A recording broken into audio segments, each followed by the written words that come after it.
Hola chicos, no sé si sabían, pero yo tengo una pistola de burbujas.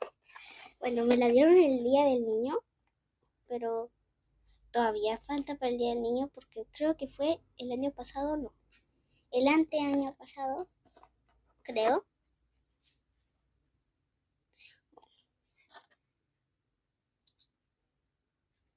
Y miren, acá está lo que voy a usar para que tire burbujas. Y, ay, se me está acabando el tiempo.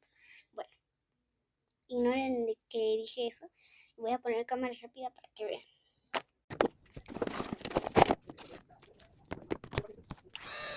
Bueno, no quiero tantas.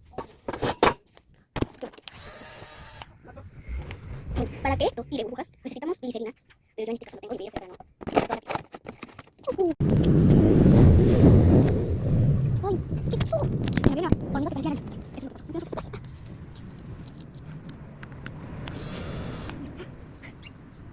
Voy a tratar de que no se suban las hormigas al piso. Esta parte de atrás es la casa de mi mamá, mi abuela. Voy a grabar a Luis para ver su reacción. Mira la sombra, para que se vea. Voy a grabar a Luis. Bueno, para ver su reacción. Bueno, ahora tengo esto. ¡Mira! ¡No se nada! Voy a abrir esta vez. A ver qué hace. Miren, qué lindo. Hola. Pasó el hermano de mi amigo, que era también mi amigo de infancia. Ay, no quiero que no.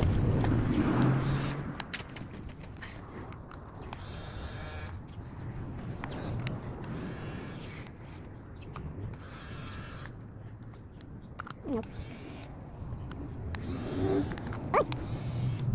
Eso. Eso pasa a la segunda como me parece. Aquí.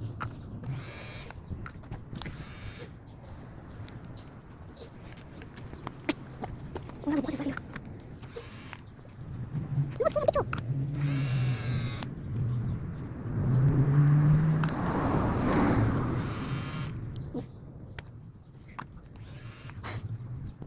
¡Allá va! Se fue.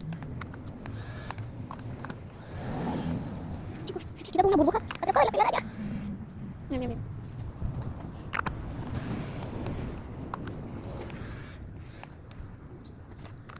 Bueno, eso sería toda la cosa esa. Bueno, chao, espero que estén muy bien.